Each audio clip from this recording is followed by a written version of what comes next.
दोस्तों, एक ही success point YouTube channel में आप सभी का बहुत बहुत स्वागत है।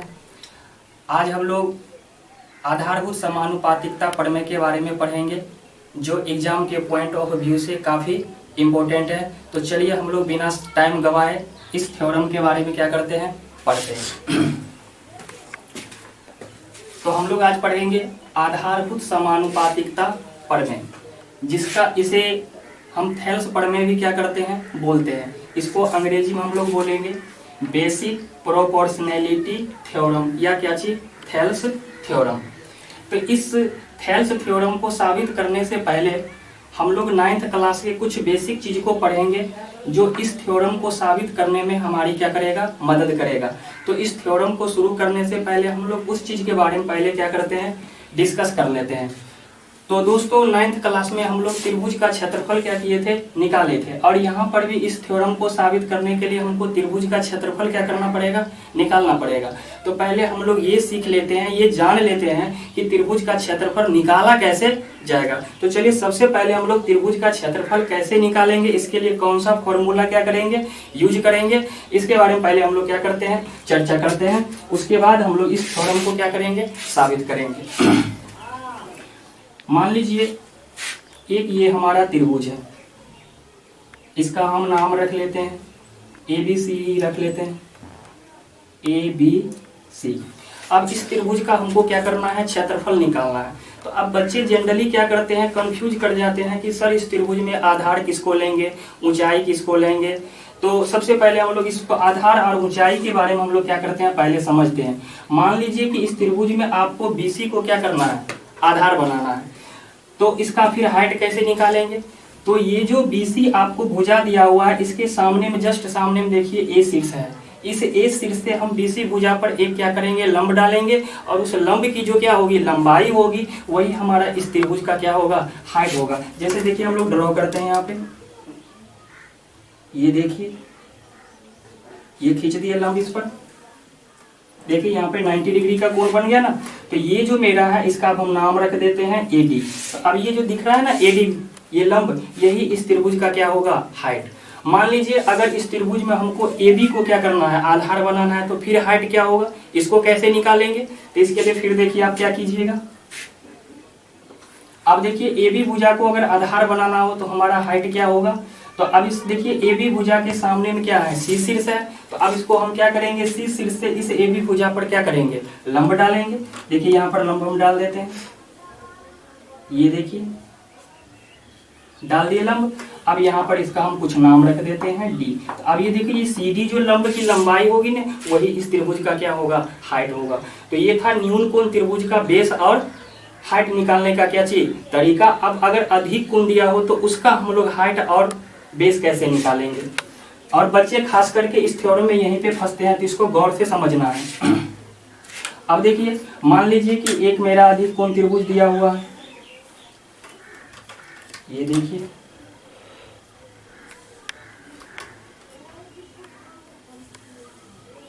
है ना। अब इसका हम कुछ नाम रख लेते हैं, जैसे इसका नाम हम रख लेते हैं PQR, रख ली इस त्रिभुज का नाम PQR। अब इसमें अगर हमको बेस, अगर हम मान लीजिए QR को बनाते हैं, इसको बेस बनाते हैं, तो इसका हाइट क्या होगा। तो इसके लिए हम क्या करेंगे, इस QR भुजा को आगे बढ़ाएंगे, ठीक है, बढ़ा दिए। अब इसका जो P शीर्ष है, इस P शीर्ष से इस पर हम क्या करेंगे, लंब डाल देंगे, ये देखिए डाल दिए। अब इसका नाम हम कुछ रख देते हैं, N रख दिए। तो अब देखिए ये जो PN है ना, यही मेरा क्या हो जाएगा, इस त्रिभुज का हाइट हो जाएगा। अब इस त्रिभुज का क्षेत्रफल कैसे निकालेंगे। तो हम लोग 9th क्लास में पढ़े थे, त्रिभुज का क्षेत्रफल बराबर 1/2 गुने आधार गुने ऊंचाई। तो उसी फॉर्मूला का यहाँ पर हम लोग क्या करेंगे, यूज करेंगे। जैसे मान लीजिए इस त्रिभुज का अगर हमको क्षेत्रफल क्या करना है, निकालना है, त्रिभुज ABC का क्षेत्रफल, तो क्या हो जाएगा, 1/2। अब देखिए आधार हम किसको माने हैं, AB को माने हैं। तो यहाँ पर आधार की जगह पर क्या रखेंगे, AB, और इसका हाइट क्या होगा, CD। तो हाइट CD कर दिए। अब फिर देखिए इस त्रिभुज का अगर हमको क्षेत्रफल क्या करना है, निकालना हो, त्रिभुज PQR का क्षेत्रफल, फिर इसमें भी वही फॉर्मूला यूज करेंगे। तो हो जाएगा 1/2। अब देखो इसमें आधार हम किसको माने हैं, QR को, तो 1/2 गुने QR, और इसकी जो हाइट होगी वो क्या हो जाएगा, PN। हो गया। तो एक तो इस चीज की हमको जरूरत पड़ेगी इस प्रमेय को साबित करने के लिए, और दूसरा एक चीज और, मान लीजिए दो समांतर रेखा हम लेते हैं, ये एक समांतर रेखा और ये एक समांतर रेखा।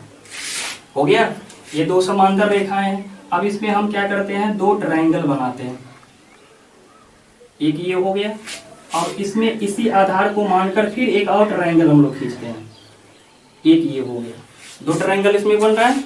और ये देखिए दोनों ट्रायंगल का जो आधार है ये दोनों का सेम है, यही आधार है, लेकिन डिफरेंस इसमें क्या है। अब देखिए ये आधार हो गया। अब इसका अगर हमको क्षेत्रफल अगर देखिए यहाँ पर, तो इस त्रिभुज का क्षेत्रफल ये हो जाएगा, ये वाला, और इस त्रिभुज का क्षेत्रफल जो होगा ये होगा ना। लेकिन ये दोनों त्रिभुज क्या है, एक ही आधार पर है। जैसे इसका हम नाम रख लेते हैं ABCD, रख लिए। इसमें दो ट्रायंगल बन रहा है, एक ABC और एक मेरा बन रहा है BCD। लेकिन ये दोनों जो त्रिभुज बन रहा है ये दोनों एक ही समांतर रेखाओं के क्या किया है, बीच बन रहा है। तो इस दोनों त्रिभुज का क्षेत्रफल जो होगा वो क्या होगा, बराबर होगा। यानी एरिया ऑफ त्रिभुज ABC का होगा वो एरिया ऑफ त्रिभुज BCD के क्या होगा, बराबर होगा, एरिया ऑफ त्रिभुज BCD। ठीक है। तो इस दोनों चीज की हमको इस थ्योरम को साबित करने में क्या पड़ जाएगा, जरूरत पड़ जाएगा। इसके बारे में हम लोग क्या कर चुके हैं, डिस्कस कर चुके हैं। अब हम लोग शुरू करते हैं आधारभूत समानुपातिकता प्रमेय। तो देखिए सबसे पहले इस आधारभूत समानुपातिकता प्रमेय जो है इसका कथन क्या है कि यदि किसी त्रिभुज में एक भुजा के समांतर अन्य दो भुजाओं को भिन्न भिन्न बिंदुओं पर प्रतिच्छेद करने के लिए एक रेखा खींची जाए तो ये अन्य दो भुजाएं एक ही अनुपात में क्या हो जाती है, विभाजित हो जाती है। तो हम इसके लिए क्या करेंगे, सबसे पहले मान लेंगे कि ABC एक क्या है, ट्रायंगल है। फिर इसमें हम क्या करेंगे, BC भुजा के समांतर एक भुजा क्या करते हैं, खींच लेते हैं। देखिए यहाँ पे खींच लिए, इसका हम नाम रख देते हैं DE, रख दिए। अब इस चीज को हम लोग सबसे पहले लिख लेते हैं कि हमको क्या क्या दिया हुआ है, दिया है, क्या दिया गया है कि एक त्रिभुज क्या है, ABC है, जिसमें BC भुजा के समांतर एक रेखा क्या खींची गई है, DE खींची गई है।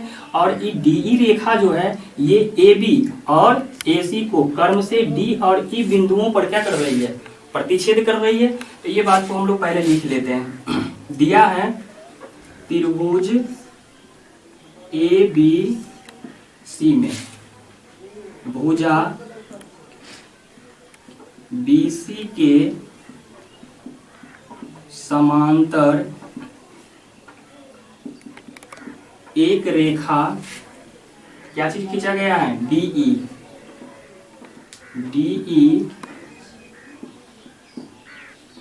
खींची गई है, जो AB और AC को कहाँ काट रही है, D और E बिंदुओं पर, जो AB तथा AC को क्रमशः D तथा E बिंदुओं पर क्या कर रही है, प्रतिच्छेद करती है, प्रतिच्छेद करती है। अब हमको साबित क्या करना है कि AD अब बट्टे क्या चीज, DB बराबर AE बट्टे EC। अब हम यहां पर लिख लेंगे,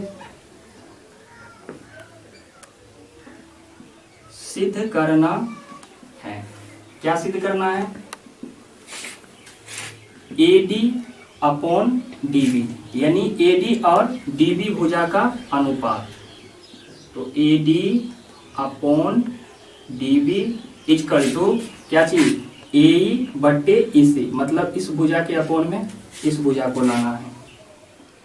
बराबर ए बटे ई सी। ठीक है, ये बात हमको क्या करना है, साबित करना है।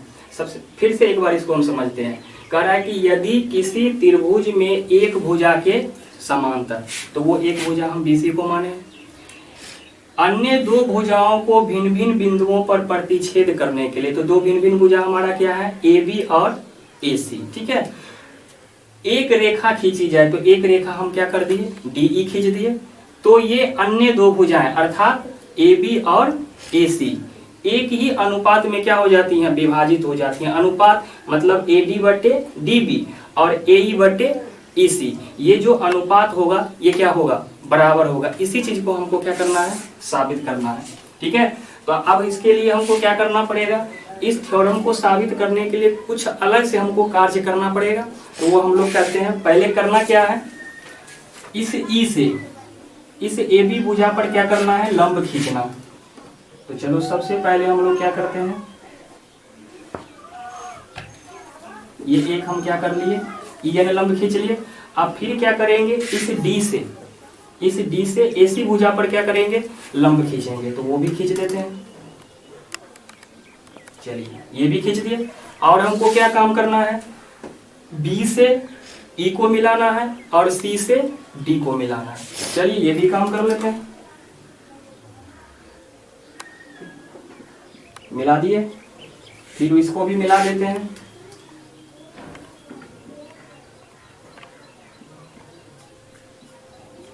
चलिए ये दोनों काम मेरा हो गया।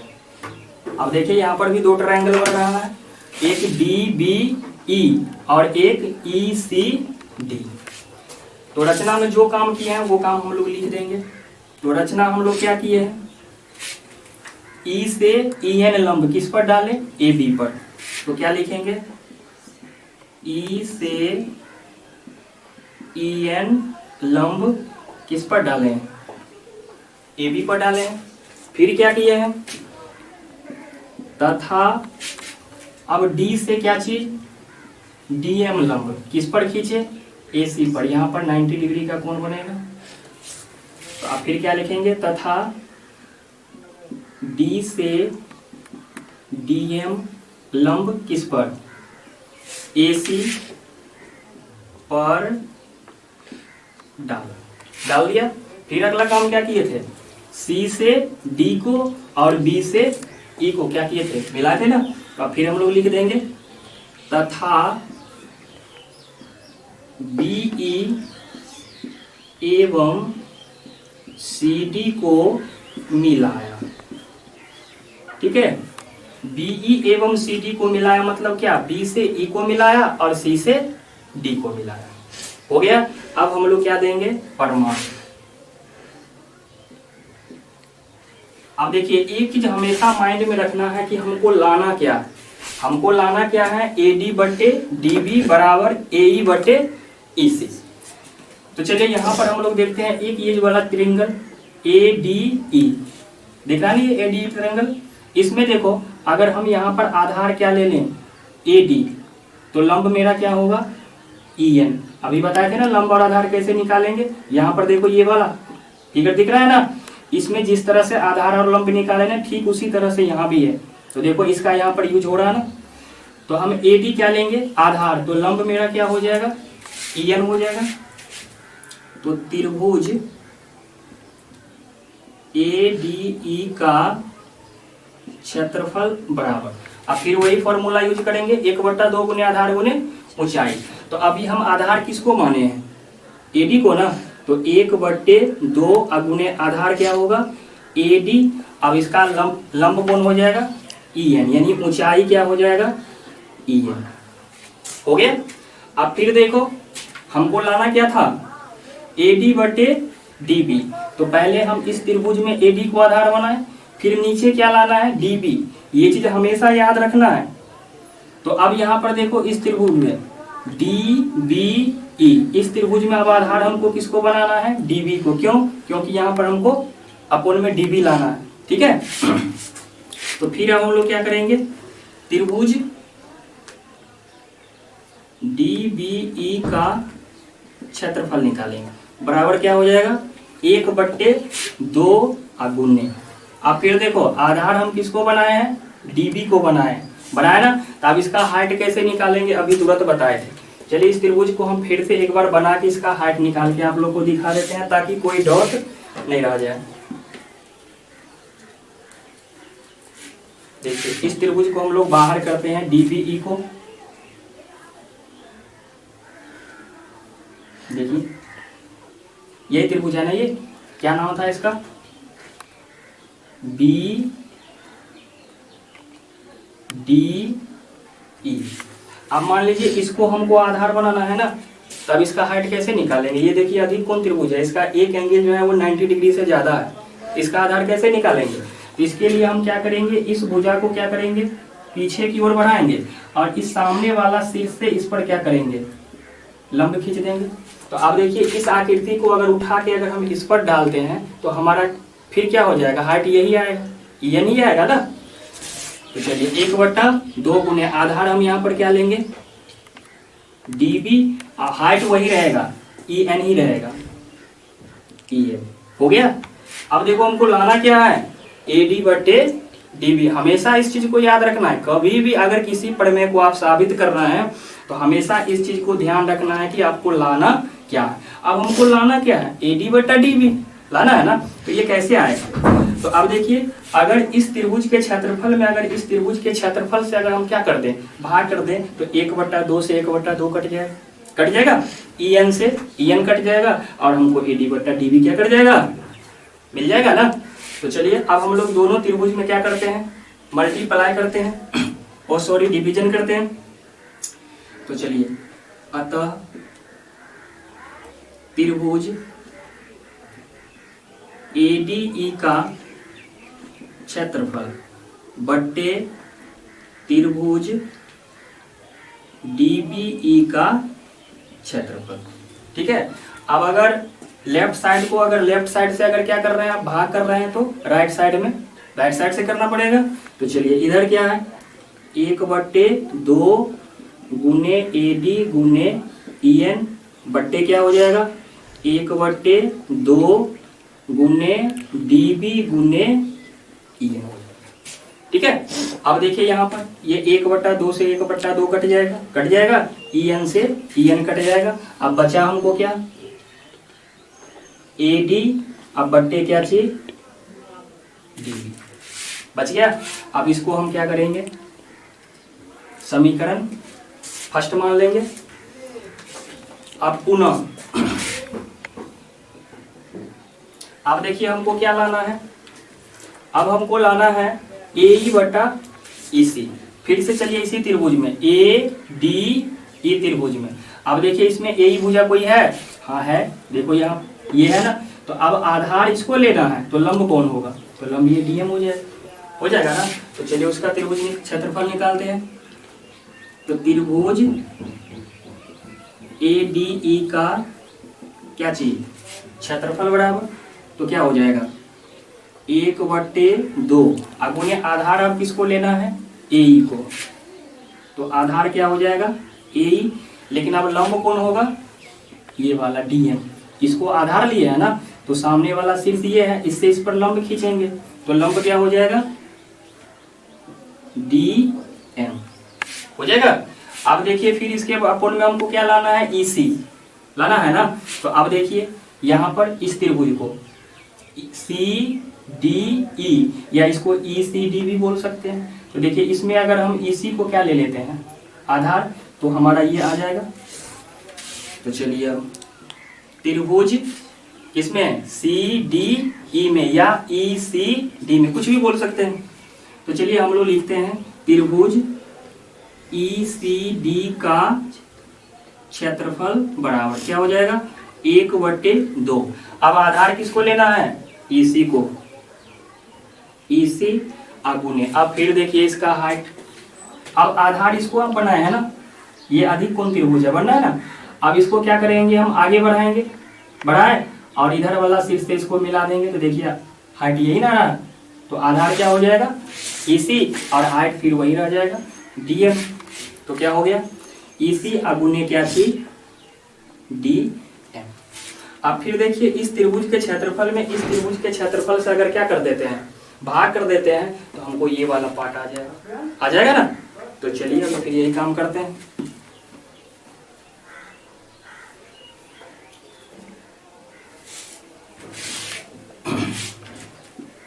अब हम लोग क्या करेंगे, इस त्रिभुज के क्षेत्रफल में इस त्रिभुज के क्षेत्रफल से क्या कर देंगे, भाग कर देंगे। तो त्रिभुज ADE का क्षेत्रफल बट्टे त्रिभुज क्या चीज ECD का क्षेत्रफल, ECD का क्षेत्रफल बराबर, ठीक है। अब इधर क्या हो जाएगा, क्या हो जाएगा इधर 1/2 गुने क्या हो जाएगा AE और गुने क्या चीज DM हो जाएगा, फिर बट्टे क्या हो जाएगा 1/2 गुने क्या हो जाएगा EC गुने DM हो जाएगा। समझ में आ रहा है ना, कहीं पे कोई दिक्कत। चलिए अब हम लोग क्या करेंगे, भाग करेंगे ना। तो देखो क्या हो जाएगा, ये 1/2 से 1/2 कट जाएगा, ये DM से DM कट जाएगा, हमको बचेगा क्या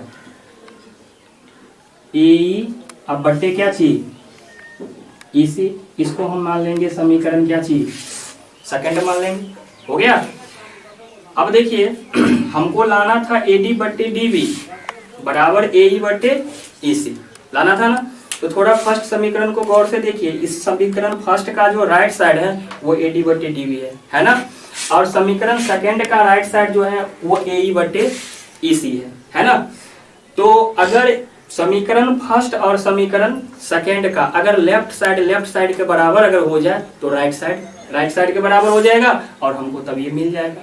तो अब देखो लेफ्ट साइड में दिक्कत क्या है, लेफ्ट साइड में देखो यहाँ पर ऊपर में है त्रिभुज ADE का क्षेत्रफल, यहाँ भी त्रिभुज ADE का क्षेत्रफल, लेकिन नीचे में क्या है, यहाँ DBE का क्षेत्रफल, यहाँ ECD का क्षेत्रफल।